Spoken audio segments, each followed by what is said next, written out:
Bismillahirrahmanirrahim. Assalamualaikum warahmatullahi wabarakatuh. Alhamdulillahi rabbil alamin. Wassalatu wassalamu ala asrafil anbiya'i wal mursalin wa ala alihi wa ashabihi wa man tabi'ahum bi ihsanin ila yaumiddin. Amma ba'du. Kita selalu bersyukur kepada Allah Subhanahu wa taala dengan kita selalu mengucapkan alhamdulillahi rabbil alamin. Dan kita selalu bersolawat kepada Rasulullah SAW dengan mengucapkan Allahumma salli ala Sayyidina Muhammad wa ala alihi Sayyidina Muhammad. Teman-teman dimanapun antum berada, pada kesempatan kali ini saya akan membacakan atau menceritakan sebuah kisah yang sangat memotivasi kita untuk selalu mengingat Rasulullah SAW dan mencintai Rasulullah SAW. Dan semoga nanti di yaumil akhir kita bisa dapat bertemu dengan Rasulullah SAW. Sangat susah, namun kita berharap dan berusaha itu hal yang wajar. Dan semoga bentuk usaha kita dan doa kita semoga dapat dipertemukan dengan Rasulullah SAW, dapat diwujudkan oleh Allah Subhanahu wa taala. Amin ya rabbal alamin. Teman dimanapun antum berada, ada salah satu kisah yang sangat memotivasi kita, yaitu ada sahabat Nabi SAW yang namanya Sauban. Sauban ini adalah sahabat Nabi SAW yang sangat kurus, tampak sangat kurus dan kelihatannya sakit gitu. Saya akan membacakan redaksi aslinya seperti apa. Nabi SAW menyapa Sauban ini. Wahai Sauban, ada apa gerangan yang menjadikanmu berubah seperti demikian? Karena Nabi SAW melihat Sauban ini sangat kurus sekali, teman-teman. Sangat kurus, terlihat kayak orang sakit gitu. Terus Sauban mengatakan, ya Rasulullah, aku tidak sedang punya masalah dan aku tidak sedang mengalami sakit atau kelaparan. Hanya saja ketika aku tidak melihat engkau, rinduku ini bergejolak hebat tiada tara. Pergolakan rindu batinku tiada akan lepas hingga aku bertemu engkau. Nah, aku berpikir, iya, kalau di dunia ini aku masih bisa menemuimu, wahai Nabi. Namun jika di akhirat kelak, apa mungkin aku bisa mengobati rinduku kepadamu? Aku tidak akan lagi melihatmu di sana. Inilah yang dikatakan sahabat Nabi Sauban. Semoga beliau dirahmati Allah Subhanahu wa taala.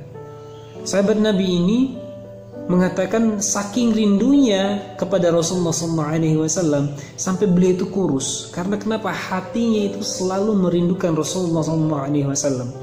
Jika siang datang, beliau itu berpikir, apakah malamnya akan bertemu dengan Rasulullah SAW? Setelah malamnya bertemu dengan Rasulullah SAW, apakah besok beliau dapat bertemu lagi dengan Rasulullah SAW? Namun yang lebih menarik lagi, kata beliau, saya masih bisa melihatmu di dunia ya Rasulullah. Apakah nanti di akhirat saya masih bisa melihatmu? Masya Allah teman-teman, ini menjadi sebuah motivasi untuk kita. Sauban yang beribadahnya sangat luar biasa bersama dengan Rasulullah, bertemu dengan Rasulullah SAW di surga, satu masjid dengan Rasulullah SAW ketika di dunianya, masih memikirkan bagaimana apakah dia itu bertemu dengan Rasulullah SAW nanti di yaumil akhir atau di surga nanti, di surganya Allah Subhanahu wa taala. Kita yang sekarang ini tidak bertemu dengan Rasulullah, teman-teman. Tidak satu majelis dengan Rasulullah, tidak bersama satu masjid dengan Rasulullah SAW. Namun kita tidak merindukan Rasulullah SAW. Aneh kita teman-teman, sungguh aneh. Maka walaupun kita tidak bertemu dengan Rasulullah SAW, tidak satu majelis, ataupun tidak kita bersama dengan satu masjid dengan Rasulullah SAW, tidak pernah melihat Rasulullah, maka kita boleh berharap dan berusaha teman-teman untuk dapat nanti di yaumil akhir kita dapat bertemu dengan Rasulullah SAW. Kita berharap dan berdoa dengan apa? Dengan menjalankan sunnah-sunnahnya, apa yang diperintahkan oleh beliau. Maka insya Allah semoga kita dapat bertemu dengan beliau nanti di yaumil akhir. Terus ada lagi kelanjutan yang dibilang oleh Sauban pada saat itu.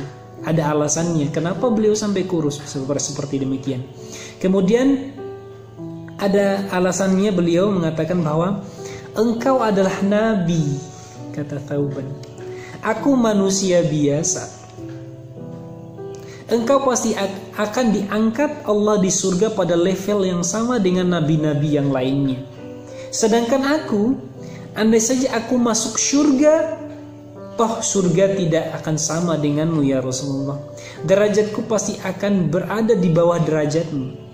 Itu kalau aku masuk surga ya Rasulullah. Kalau tidak, ini saya tidak akan pernah melihatmu di yaumil akhir nanti.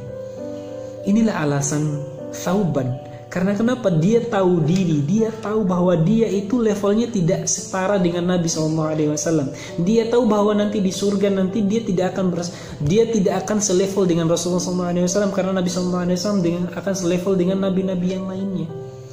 Bahkan di sini di akhir-akhir kalimat Thauban mengatakan, mungkin kalaupun seandainya saya tidak masuk ke dalam surga, saya tidak akan selevel denganmu ya Rasulullah.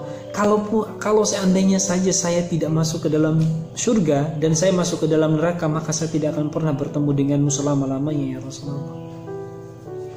Teman-teman dimanapun antum berada, kisah ini sangat menarik dan kisah ini sangat membuat kita berpikir, apakah nanti di yaumil akhir kita akan bertemu dengan Rasulullah SAW, ataukah mungkin Rasulullah SAW tidak mau bertemu dengan kita? Kita tidak pernah tahu. Maka teman-teman yang sama-sama dirahmati Allah Subhanahu wa Ta'ala, kita selalu berdoa kepada Allah dan selalu setiap hari kita berdoa kepada Allah Subhanahu wa Ta'ala, semoga kita dimasukkan ke dalam surga dan kita dapat bertemu dengan Rasulullah SAW. Kalaupun gini teman-teman, seenggaknya kita itu berusaha untuk masuk ke dalam surganya Allah Subhanahu wa Ta'ala. Dengan apa? Menjalankan semua perintah Allah Subhanahu wa Ta'ala. Nanti masalah ketemu nanti di yaumil akhir bersama Rasulullah itu adalah bonus yang sangat luar biasa teman-teman. Bahkan saya pernah membaca dan pernah mendengar bahwa nanti di yaumil akhir Nabi SAW akan keliling bertemu dengan orang-orang yang mencintainya selama di dunia. Rasulullah SAW akan keliling dan bertemu dengan kita yang mencintai Rasulullah SAW. Dengan apa cara kita mencintai Rasulullah SAW? Dengan menjalankan sunnahnya. Sunnah beliau kita jalankan teman-teman, dan kita selalu bersolawat kepada Rasulullah SAW. Ucapkanlah salam kepada Rasulullah SAW. Inna Allah wa malaikatahu yusholluna 'alan nabiy ya ayyuhalladzina amanu shallu 'alaihi wa sallimu taslima. Allah dan para malaikatnya saja bersolawat kepada Rasulullah SAW. Kenapa kita tidak mau bersolawat kepada Rasulullah SAW? Teman-teman dimanapun antum berada, semoga kisah ini menjadi inspirasi buat kita untuk selalu berbuat baik, berakhlak mulia setiap harinya, mencontoh Nabi SAW, mencontoh sahabat Nabi Thauban yang merindukan Rasulullah. Ibadahnya begitu luar biasa. Bahkan ada dalam salah satu ceramah Ustadz mengatakan bahwa Thauban ini tidak pernah meninggalkan masjid. Beliau ini ahlinya masjid, orang masjid. Bahkan beliau itu punya tempat khusus di masjid, yaitu apa? Beliau itu biasanya di pojok bagian kanan. Pojok bagian kanan. Kenapa beliau memilih pojok bagian kanan? Beliau bukan berarti tidak ingin bersama atau mendekat dengan Rasulullah, tidak. Beliau memilih pojok karena beliau itu ingin fokus dengan ibadahnya. Karena biasanya di pojok itu, yaitu samping kanannya itu biasanya udah tembok. Paling yang mengganggunya cuma sebelah kirinya, ke depannya sudah tidak ada orang lagi. Kalau di belakangnya tidak mungkin dilihat. Makanya dia memilih paling pojok.